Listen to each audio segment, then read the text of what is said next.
अपना ढोंग ना अपने पास रख। फेंक इसको, फेंक। आज के बाद ना मेरी बच्ची को आंख उठा के भी देखा है। शर्म नहीं आती? अब कैसे बात करते हुए? तमीज तुम्हारी बीवी को नहीं है? पहले तो तुझे काफिर बना दिया, अब मेरी बच्ची के पीछे पड़ी है। जबान संभाल के बात करो, वरना क्या? असलम, तमीज से, भाई है वो तुम्हारा। वाह, और ये तो चचेरे भाई है, आप तो मेरे सगे भाई है। आप कुछ क्यों नहीं कहते? कहने लायक छोड़ा है तुमने, छोड़ा है कहने लायक। अरे तुम्हें तुम्हारी बीवी को समझाना चाहिए, ये छोटी सी बच्ची को ये सब। अरे गलती हो गई मुझसे, ऐसे जान लोगों के बीच में रहना सबसे बड़ी गलती है मेरी। तो निकल ना, तू निकल यहाँ से। और तुझे देख के ना मेरा खून खौलता है, खून। ख्याल रखना कहीं ये खून हमेशा के लिए ठंडा ना हो जाए। हिना बेटा अच्छे से साफ करो, ऐसे ऐसे चाची। हाँ मेरा बच्चा। सलाम चाचू। हिना तुम अपना काम करो बेटा।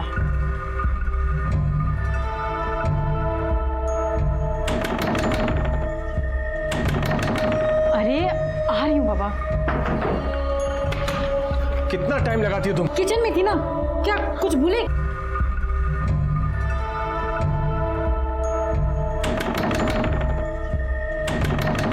अरे आ रही हूँ बाबा। कितना टाइम लगाती हो तुम? किचन में थी ना, क्या कुछ भूले क्या? अरे मेरा बटुआ कहीं मिल नहीं रहा है, आधे रास्ते से आना पड़ा मुझे। तो यही कहीं होगा ना। देखो तुम ही देखो। हाँ भूल गया मैं। अरे कहाँ रख दिया मैंने? सुनो मैं कमरे में देखता हूँ, ठीक है? हाँ। तुम यहाँ ढूंढो। पोस्टमैन।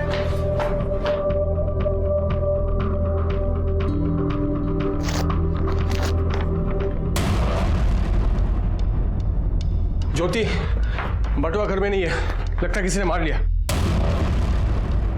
क्या हुआ? क्या ये? तुम्हारा डेथ सर्टिफिकेट।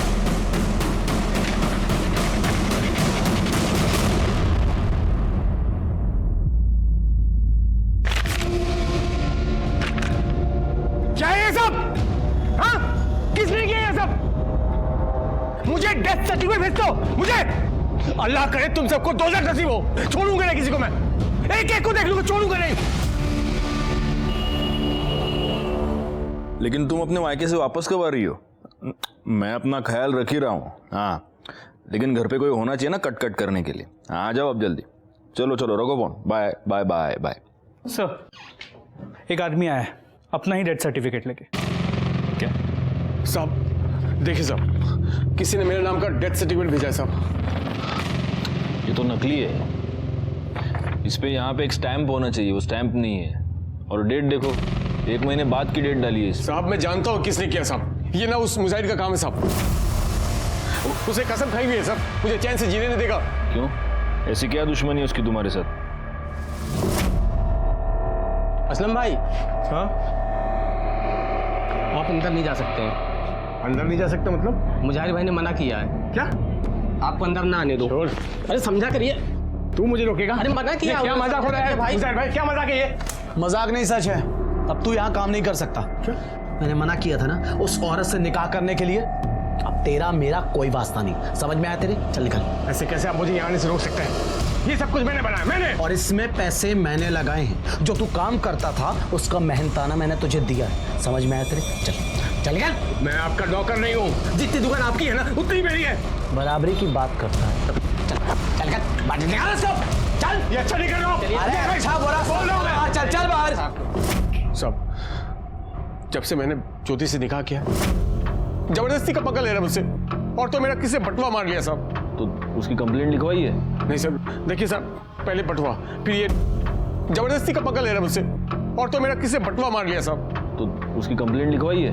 नहीं सर, देखिए सर, पहले बटुआ, फिर ये डेथ सर्टिफिकेट, ये हो क्या रहा साहब? सर ये माटुंगा पोस्ट ऑफिस से पोस्ट किया गया। साहब मैं कह रहा हूँ साहब, ये उस मुजाहिद का काम है साहब, ये उसका धमकी देने का तरीका है साहब, मैं बोल रहा हूँ। आपको लगता है आपकी जान को खतरा है? तो और क्या साहब? मतलब हो भी सकता है साहब। कंप्लेंट लिखवानी उसके खिलाफ? हाँ साहब। गायकवाड़ तकरार नोंदूंगे, जाइए जाइए। नमस्कार, मैं senior inspector Rajesh Jadhav, crime petrol Dastak के आज के इस भाग में आप सबका स्वागत करता हूं। मेरे पुलिस करियर में मैंने कई तरह के केसेस सॉल्व किए हैं, लेकिन ऐसा पहली बार हुआ था कि एक इंसान अपना ही डेथ सर्टिफिकेट लेके मेरे पास आया था। असलम बहुत ही परेशान था और परेशान होने की सारी वजहें उसके पास थी। क्या ये एक मजाक था या फिर एक धमकी या होने वाले अपराध की दस्तक? जब ये केस मेरे पास आया तब मैं नायगांव पुलिस स्टेशन में पोस्टेड था और इस केस को सुलझाने की जितनी कोशिश हम कर रहे थे, ये केस उतना ही उलझता चला जा रहा था। सर माटुंगा पोस्ट ऑफिस से कोई इन्फॉर्मेशन नहीं मिल पाई। बाहर जहाँ पोस्ट बॉक्स है वहाँ पे कोई सीसीटीवी कैमरा है नहीं और वहाँ काफ़ी लोग आते जाते हैं, तो किसी ने ध्यान नहीं दिया। उस मुजाहिर के बारे में कुछ पता चला? सर उसके घर गए थे, उसकी बीवी ने कहा कि वो वडोदरा गया हुआ है। वडोदरा? नमस्कार नायगांव पुलिस स्टेशन। क्या आप कौन बोल रहे हैं? हेलो हेलो बोलिए। सर सर सर सर अभी अभी किसी का फोन आया था, वो बोला कि पुलिस स्टेशन में बॉम्ब है। क्या? बैकवर्ड एक काम करो, बॉम्ब स्क्वाड को तुरंत फोन लगाओ, कर दे। पुलिस स्टेशन रिकामा करा, विदाउट पैनिक सबको बाहर निकलो। हाँ चलो सब लोग बाहर चलो। चलो चलो बाहर चलो। अरे चलो निकलो मैडम, बाहर चलो, बाहर निकलो। हेलो, हाँ बॉम्ब स्क्वाड।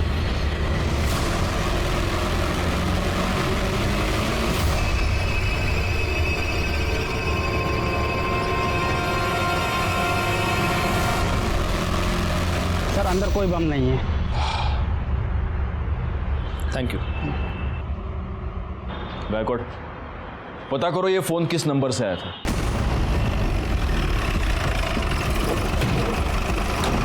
सर इसी होटल के नंबर से फोन आया था।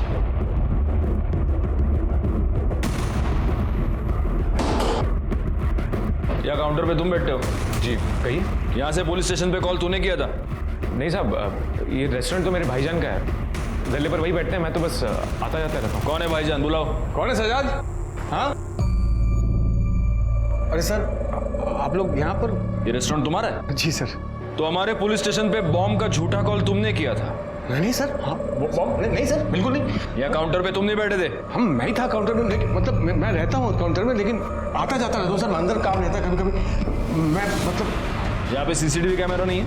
सब रेस्टोरेंट नया खुलवाया ना सब, तो अभी लगवाया नहीं है। बैकवर्ड क्यों चला? अरे सर ऐसे सर मैंने कुछ नहीं किया। ऐसे आप हमारे सबूत निकलो। लाइट तो खोल कर।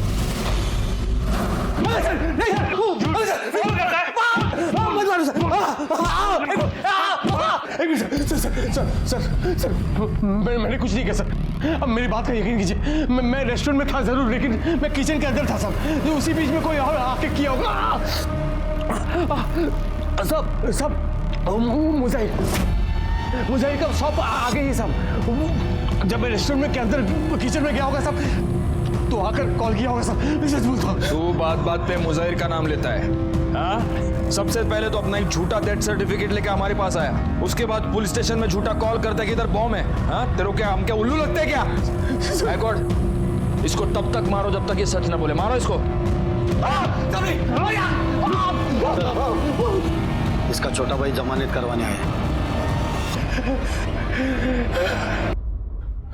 अगली बार पुलिस के साथ मस्करी नहीं, समझा ना? चलो निकलो।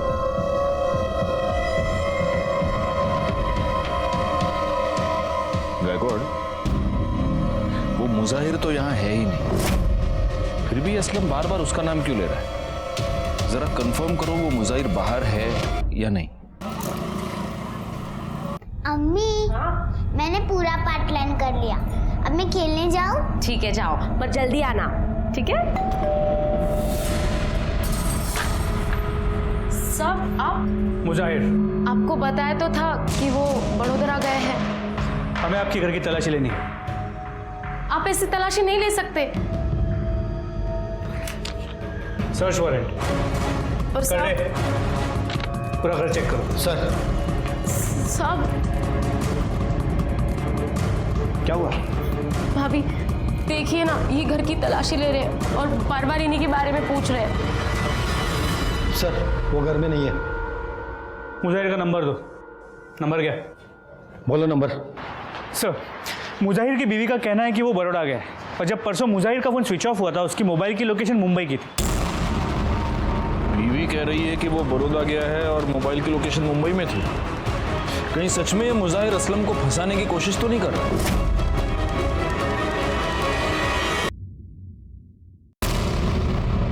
सर ये तो असलम का पर्स है।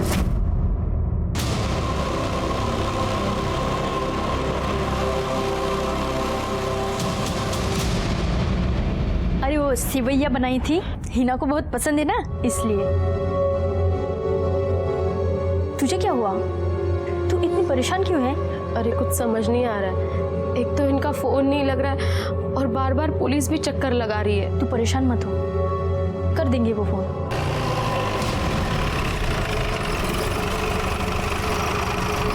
बेटा चांद चाचा को बुला के लेके आ।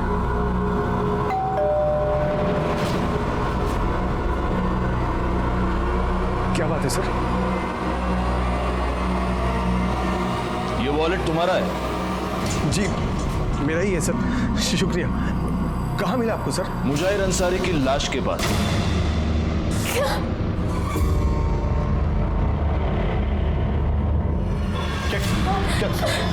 क्या मतलब इंस्पेक्टर साहब? मतलब ये है कि मुजाहिर अंसारी का मर्डर हो चुका है और इसका वॉलेट उसकी लाश के पास मिला। कौन चला है? सर भाईजान ये सब कर रहे हैं साहब, मुझे लग रहा है। अच्छा, इतने दिनों से तू मुजाहिर का नाम लेकर रो रहा था, अब चांद भाईजान। मैं तुझे बताता हूँ हुआ क्या। तूने मुजाहिर का मर्डर कर दिया, लेकिन गलती से तेरा वॉलेट वहां पर छूट गया और ये बात तुझे रियलाइज हुई। तब तूने एक प्लान बनाया। तूने अपने ही नाम का एक झूठा डेथ सर्टिफिकेट खुद को पोस्ट किया और फिर तू हमारे पास आया डेथ सर्टिफिकेट और खोए हुए वॉलेट की कंप्लेंट लेकर। और उसके बाद तूने बॉम्ब का झूठा कॉल भी किया। आप लोगों ने इतना मुझे मारा, अब खुद को मार खाने के लिए खुद को क्यों फंसाऊंगा साहब? अरे मार खाया, लेकिन खून के इल्जाम से तो तू बच जाता। ऐसा है ना, बहुत शाना है तू असलम। तू यही साबित करना चाहता था कि तुझे फंसाया जा रहा है। मेरी बात का यकीन कीजिए साहब, सच में मैंने कुछ नहीं किया। बोलेगा, तू सच बोलेगा। शिरके चौपायाला।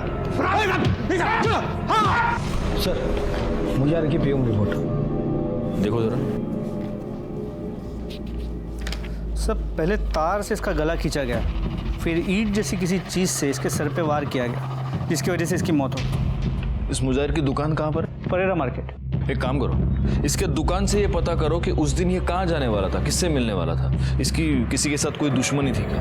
और एक और काम करो गायकवाड़, असलम और मुजाहिर दोनों की कॉल लोकेशन निकालो और उस चांद के बारे में भी पता करो। सर तुम्हारे साहब कहाँ हैं? कुछ बता कर नहीं गए साहब, बोले कि 10-12 दिनों के लिए कहीं जा रहा हूँ, तब तक दुकान संभाल लो।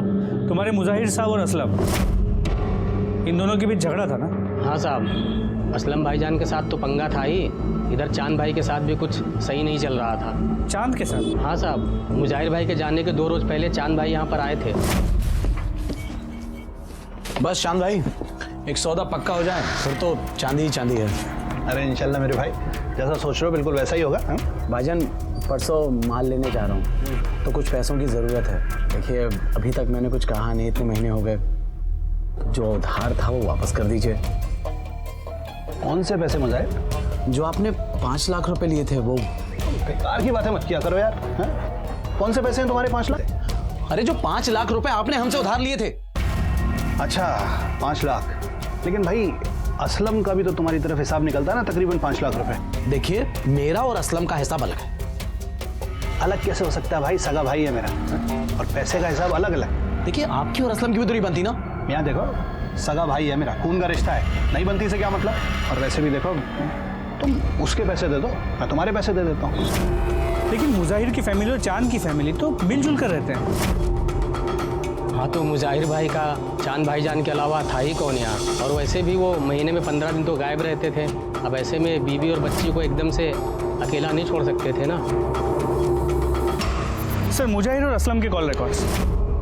सर मुजाहिर के नंबर पे पिछले कुछ दिनों से इस नंबर से रेगुलरली कॉल्स आ रहे हैं, और ये नंबर भी असलम के नाम पे ही रजिस्टर है, जो उसने कुछ ही दिनों पहले खरीदा, और फिलहाल ये नंबर स्विच्ड ऑफ। सर इसके अलावा असलम का ये जो पुराना नंबर है, असलम ने 1 महीने पहले इसकी एक डुप्लीकेट सिम बनवाई, और सर इन दोनों मोबाइल की लोकेशन उसी एरिया की थी जहाँ से हमें मुजाहिर की लाश मिली। इसका मतलब ये पूरा कांड इस असलम ने किया है? सर पॉसिबिलिटी तो है। सर इसके अलावा जब हम मुजाहिर के शॉप में गए थे तो उसके स्टाफ ने बताया कि चांद ने मुजाहिर से कुछ पैसे लिए थे, जो वो देने से इनकार कर रहा है। कौन से पैसे मुजाहिर? एक काम करो, इस चांद को बुलाओ। तब तक मैं असलम की खबर लेता हूँ। भाभी जान बस चुप हो जाइए। शहजाद, तुम तो जानते हो ना कि हमारे पति ऐसा कुछ नहीं कर सकते। उन्हें बचा लो शहजाद। भाभी जान सब ठीक हो जाए। शहजाद, ए शहजाद, वहां क्या गुस्सा हुआ? बाहर निकल। क्या भाई? कितनी बार समझाया है तुझे कि दूर रहे उससे?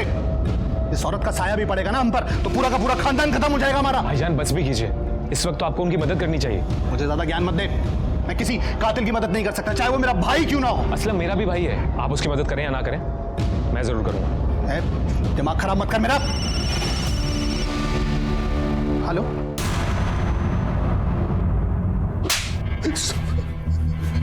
तूने 1 महीने पहले अपने सिम कार्ड की कॉपी बनवाई थी, हाँ? हाँ सर, वो मेरा पुराना फोन चोरी हो गया था। और तूने एक नया नंबर भी लिया था जिस नंबर से तूने मुजाहिर को फोन किया। नहीं सर, नहीं? तो वो सिम कार्ड तेरे नाम पे कैसे? वही तो साहब, मुझे खुद नहीं पता साहब कैसे। तुझे कुछ भी नहीं मालूम होता असलम, हाँ? तुझे ये तो पता है ना कि उस दिन तू वहां गया था क्योंकि तेरे मोबाइल की लोकेशन उसी जगह की है जहां पर हमें मुजाहिर की बॉडी मिली। क्या करने गया था उधर? साहब वो बहुत दिनों से मुझे एक आदमी का फोन आ रहा था, अफजल शेख नाम का। वो मेरे साथ मिलकर रेस्टोरेंट खोलना चाहता था, तो उसने मुझे वहाँ बुलाया था साहब। तो वो फिर अफजल शेख मिला तेरे को? नहीं साहब, मैं बहुत देर तक उसका इंतजार किया लेकिन वो वहाँ पर आया नहीं साहब। कौन से नंबर से आया था फोन?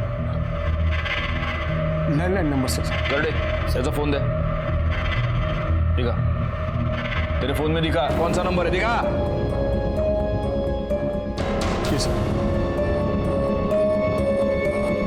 सर, इसका बड़ा भाई चांद है। क्या यह सच है कि तुमने मुजाहिर से 5 लाख रुपए लिए थे और अब उसे देने से इनकार कर रहे थे? हाँ सर, मैंने पैसे लिए थे लेकिन मुजाहिर ने असलम के भी तो इतने पैसे रोक रखे थे। लेकिन जहां तक मुझे पता है तुम्हारी और असलम की बिल्कुल नहीं बनती। सर लेकिन असलम है तो मेरा छोटा भाई ना, मेरे पास उस वक्त पैसे नहीं थे, मैं बाद में दे देता सर। ये तुम्हारे बैंक डिटेल्स, इससे साफ पता चलता है कि तुम्हारे बैंक में अच्छे खासे अमाउंट है। मतलब पैसे तो है लेकिन तुम्हारी देने की नीयत नहीं है, हा?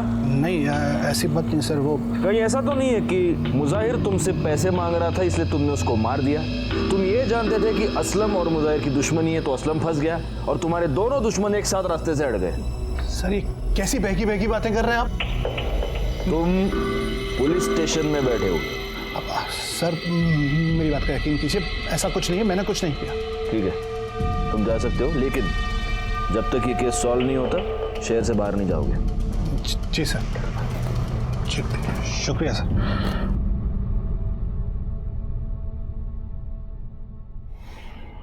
सर असलम तो छोटा बवाल है, उसकी जमानत करवाने। सब ठीक हो जाएगा, आप ज्यादा सोचिए मत। असलम, आज ना जल्दी आना, मैंने मंदिर में तुम्हारे नाम का हवन रखा है। अरे तुम क्यों इन सब चीजों में पड़ी हो? तुम देखो मेरी बात सुनो। अरे ऐसा कुछ नहीं है। मैंने कहा था ना किसी की बुरी नजर है तुम्हारे ऊपर। देखिए, मैंने ही बुलाया आप लोगों को, कोई मारना चाहता ही नहीं और आप लोग इन्हीं में शक कर रहे हैं। 1 मिनट, असलम तुमने हमें वो जो लैंडलाइन नंबर दिया था वो अफजल शेख, वो तो माहिम के किसी पीसीओ का नंबर है। सच में मुझे कुछ नहीं पता। अब खुद देखिए, कोई मुझे मारना चाहता है। कैसे हुआ ये सब? साहब हॉस्पिटल के पास ही एक्सीडेंट हुआ।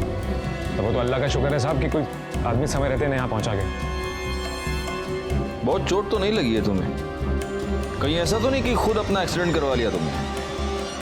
सब अगर मैं मर जाता ना इस हादसे में, तब आपको यकीन होता कि कोई मेरे साथ खेल खेला। नहीं, अब वो तुम्हारा मुजाहिर तो रहा नहीं, तुम्हारे चांद भाईजान की तो हम तहकीकात कर ही रहे हैं। तो अब कोई और ऐसा है जिसके ऊपर तुम ब्लेम डाल सको? हाँ, मेरा पहला पति पवन मोरे, वही ये सब कर रहा है। तुम्हारा पहला पति? क्यों करेगा वो ऐसा? बहुत ही घटिया इंसान है वो सर। बहुत मारता था मुझे, बहुत पीटता था। गिड़गिड़ाई मैं उसके सामने कि मुझे मेरी बेटी के साथ जाने दे, लेकिन उसने कहा कि अगर चारू को अपने साथ लेके जाना है तो वो मुझे डिवोर्स नहीं देगा और मैं उससे और मार नहीं खा सकती थी, इसीलिए डिवोर्स पेपर अपनी बेटी को छोड़ के और उससे छोड़ के मैं चली गई। उसके बाद उसने कभी तुमको परेशान किया? नहीं, 2 साल हो गए, हमारी कोई बात नहीं हुई। तो अब अचानक वो ये सब क्यों करने लगा? अगर वो नहीं कर रहा तो फिर कौन कर सकता है? कौन हमारा दुश्मन हो सकता है? उसका पुराना नंबर और पता लिखवा लो। गायकवाड़, इस पवन के बारे में पता करो। जहां पर असलम का एक्सीडेंट हुआ वहां का सीसीटीवी फुटेज निकालो और देखो इस पवन का इस सबके साथ कुछ कनेक्शन है क्या? पापा आराम से खींच रहा है। क्या तू हमेशा भूत बन के घूमती रहती है? हाँ, ख्याल रखा करना अपना। पापा मैं बड़ी हो गई हूँ, खुद से कर सकती। बहुत बड़ी हो गई ना तू। पवन मोरे जी कहिए। ज्योति को जानते हैं? उसी ने भेजा ना आपको मेरी बेटी को लेने के लिए? वो मर भी जाएगी ना तो भी मैं मेरी बेटी को उसके पास नहीं भेजूंगा। बहुत मरने मारने की बातें करते हैं आप। कहीं सच में तो किसी को मार नहीं दिया? ज्योति के प्रति असलम पे मर्डर का इल्जाम है और हाल ही में उसका एक्सीडेंट भी हुआ और ज्योति को लगता है कि ये सब आपने किया है या करवाया है। तो शादी कर ली उसने? अच्छा है, उसे मेरी तरफ से मुबारकबाद दीजिएगा। ज्योति ने हमें बताया है कि पहले आप उसे बहुत मारा पीटा करते थे।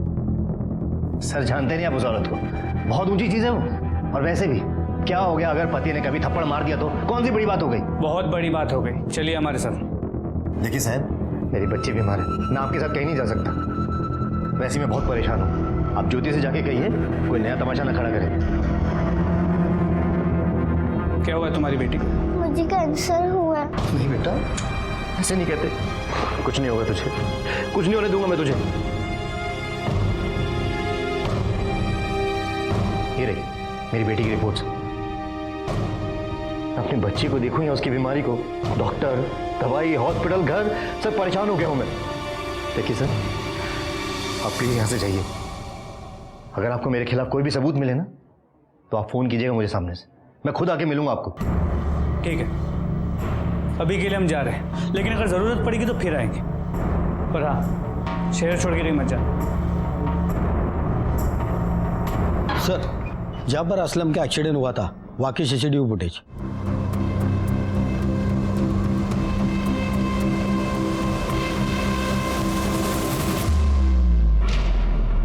इसका मतलब इस गाड़ी वाले ने असलम को जानबूझकर ठोका है। करड़े, ये गाड़ी का नंबर ले लो और आरटीओ से पता करो ये गाड़ी है किसकी।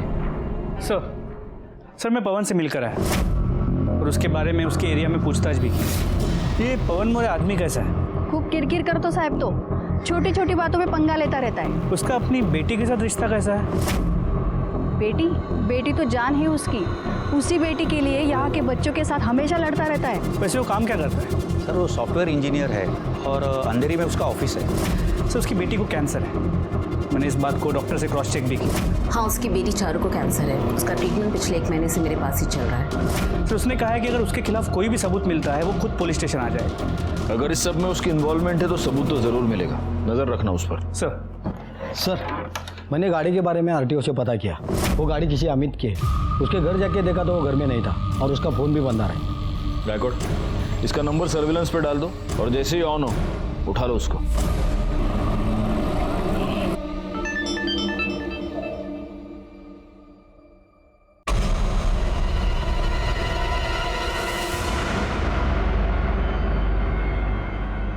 सर, वो अमित जिसकी कार से टक्कर मारी गई थी उसका पता चल गया है। तो उठा लो उसको। सर, बोल, किसके कहने पे किया? बोल नहीं तो। सर, ये सब कुछ मैंने असलम के कहने पे किया था।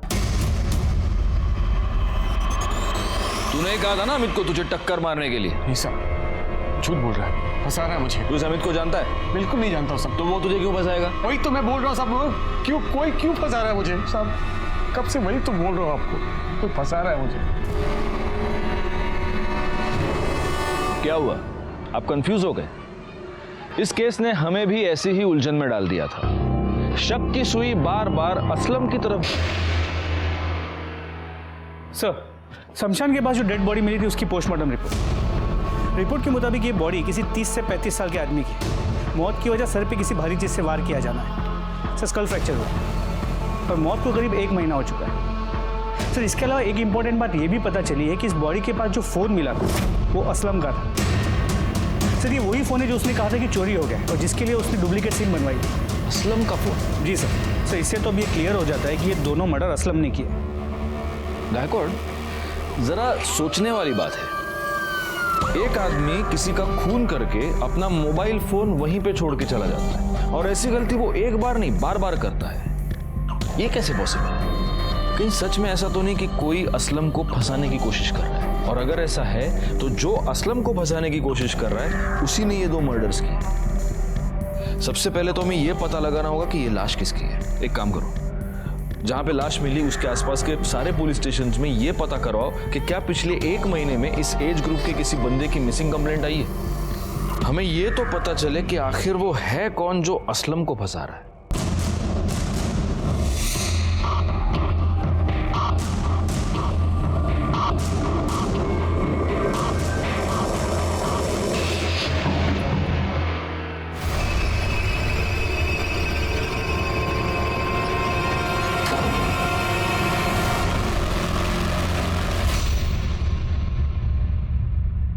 तुम्हें पुलिस ने छोड़ दिया?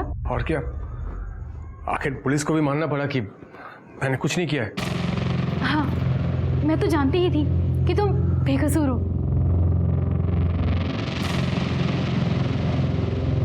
सर, आसपास के पुलिस स्टेशन से पता किया, 30 से 35 साल के आदमी की कुछ मिसिंग कंप्लेंट्स आई तो है। ये जितने भी मिसिंग कंप्लेंट्स आई है उन सब के परिवार वालों के डीएनए को इस लाश के साथ मैच करके देखो, पता तो चले ये है कौन।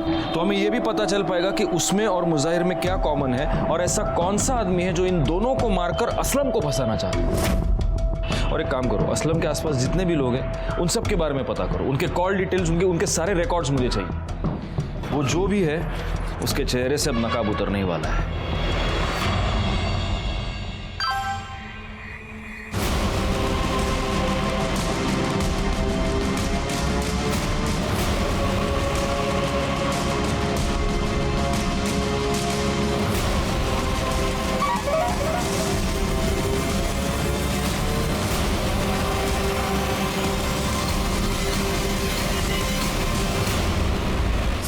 सर, असलम के आसपास जितने भी लोग रहते हैं सबकी मोबाइल लोकेशन रिकॉर्ड चेक किए। सर, जिस दिन हमें लाश मिली थी उसकी 1 दिन पहले ज्योति की मोबाइल की लोकेशन उसी एरिया की। ज्योति? वो वहां क्या करने गई थी? इस पूरे केस में हमारा ज्योति पर कभी ध्यान गए नहीं गए को? सर, वो असलम के लिए इतनी परेशान रहती थी कि कभी ऐसे लगा ही नहीं।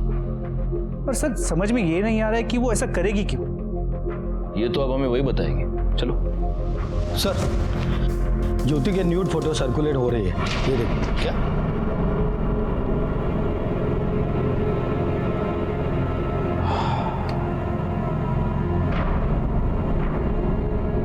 गायकवाड़, ये जो बंदा इसके साथ है ये असलम नहीं है, क्योंकि असलम के यहाँ गर्दन पर, यहाँ पर वो काला निशान है। देखो, इस बंदे के यहाँ तो उसे कुछ भी नहीं है।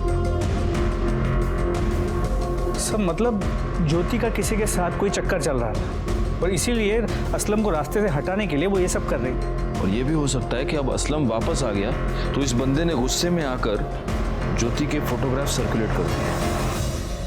अब तो इस ज्योति से मिलना ही होगा। चलो। जाना इस बात की ओर इशारा कर रहा था कि उस कातिल से ज्योति मिली हुई थी, लेकिन अब उसकी हत्या के बाद इस बात को कंफर्म करना बहुत ही मुश्किल हो गया था। ये तेरी मोबाइल की लोकेशन डिटेल्स। हम तेरे घर पहुंचे उसके आधे घंटे पहले तू खुद अपने घर गया था या नहीं? क्या करने गया था? अपनी बीवी को मारने गया था ना? नहीं साहब, ज्योति का मुझे फोन आया था और वो बहुत परेशान लग रही थी तो मैं घर गया था उससे मिलने। क्या हुआ ज्योति, तू फोन पर इतनी परेशान क्यों लग रही थी? मैं तुम्हें कुछ बताना चाहती हूँ असलम। हाँ बोलो। मुझसे कुछ बहुत बड़ी गलती हो गई है, पता नहीं कैसे, इसलिए मैं तुम्हें बात बताना चाहती हूँ। हाँ बोलो ना ज्योति, क्या हुआ क्या है? हाँ 1 मिनट। हाँ हाँ बोलो। क्या?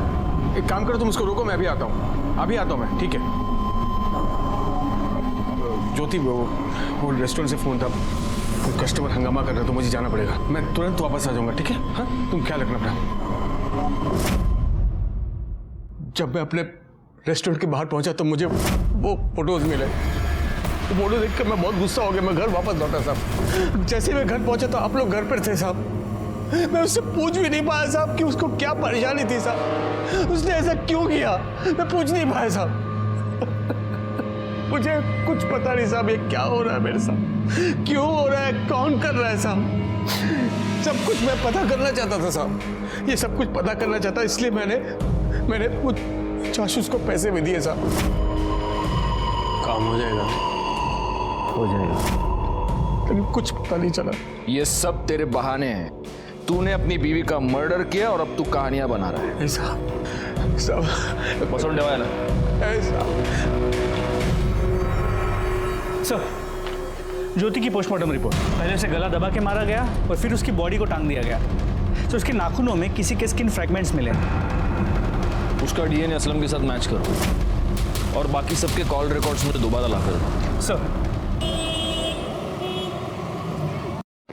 सर ज्योति के नाखूनों में जो स्किन के फ्रैगमेंट्स मिले थे उसके डीएनए रिपोर्ट, सर रिपोर्ट के मुताबिक उसका डीएनए असलम के डीएनए के साथ करीब करीब 50% मैच होता।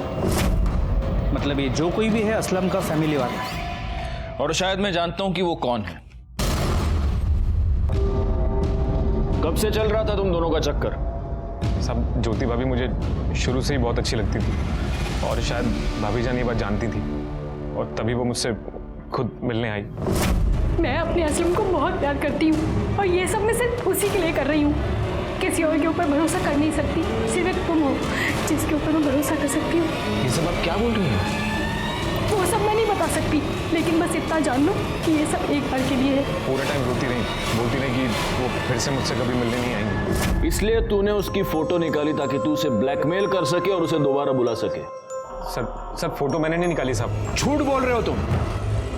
तूने उसकी फोटो निकाली ताकि तू उसे ब्लैकमेल कर सके, लेकिन ज्योति नहीं मानी तो गुस्से में आकर तूने वो फोटो सर्कुलेट कर दी। लेकिन बाद में तुझे डर लगने लगा कि अगर ज्योति ने ये बोल दिया तो तू फंस जाएगा और इसलिए तूने ज्योति को मार डाला। ज्योति भाभी को अगर चांद भाईजान को पता चल जाता कि मेरा और भाभी जान का चक्कर चल रहा है तो साहब वो मुझे मार डालते। तो मुजाहिर को भी तू नहीं मारा? नहीं साहब, मुजाहिर को मैंने नहीं मारा साहब, उसके बारे में मुझे कुछ नहीं पता।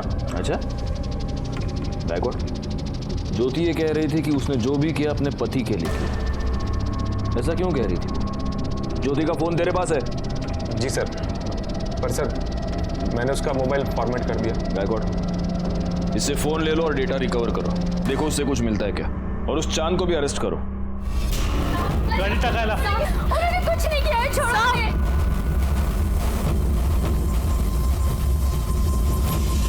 सर, ज्योति के फोन का डेटा रिकवर हो गया।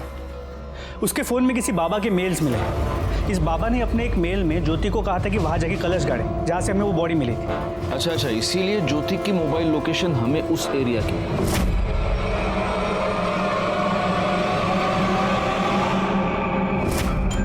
और जब ज्योति वहां से कलश गाड़ के निकली तब इसी आदमी ने उस गड़ी हुई लाश को थोड़ा सा बाहर निकाला होगा। लेकिन गायकवाड़, ज्योति इस बाबा को मिली कहां? सर, ज्योति को बाबा नहीं मिला, बल्कि बाबा ने ज्योति को ढूंढा था। पहला मेल इस बाबा ने भेजा। उसी ने ज्योति को किसी पराये मर्द के साथ संबंध बना के फोटो निकाल के भेजने के लिए कहा था। क्या? जी सर, और इन फोटोज को उस बाबा ने सर्कुलेट किया। उसने ज्योति से कहा था कि ऐसा करने से उसके पति के जो भी प्रॉब्लम्स हैं वो सब टल जाएंगे और उसकी बेटी की बीमारी भी ठीक हो जाएगी। एक सर, बच्ची की मेडिकल रिपोर्ट। सर बोला ना मेरे घर में आपको कुछ नहीं मिलेगा। सर, इसका लैपटॉप। चलो, ये है तेरे लैपटॉप का डेटा। तू सॉफ्टवेयर इंजीनियर है ना? ज्योति को वो सारे मेल्स तूने ही भेजे थे ना? हाँ सर, मैं मानता हूँ, मैंने ही ज्योति को बाबा बन के मेल्स किए थे। तेरी बेटी चारू, उसको कैंसर है ही नहीं। तूने हमसे भी झूठ बोला और डॉक्टर से भी, है ना? हमने लैब से पता कर लिया। हाँ सर, मानता हूँ। तो अब ये भी मान ले कि ये सारे खून भी तूने किए। खून? नहीं सर, मैंने किसी का कोई खून नहीं किया। अच्छा, करडे घेऊन या। बोल रहे, जानता है क्या इसको? हाँ सर, इसी आदमी ने मुझे पैसे दिए थे असलम को उड़ाने के लिए।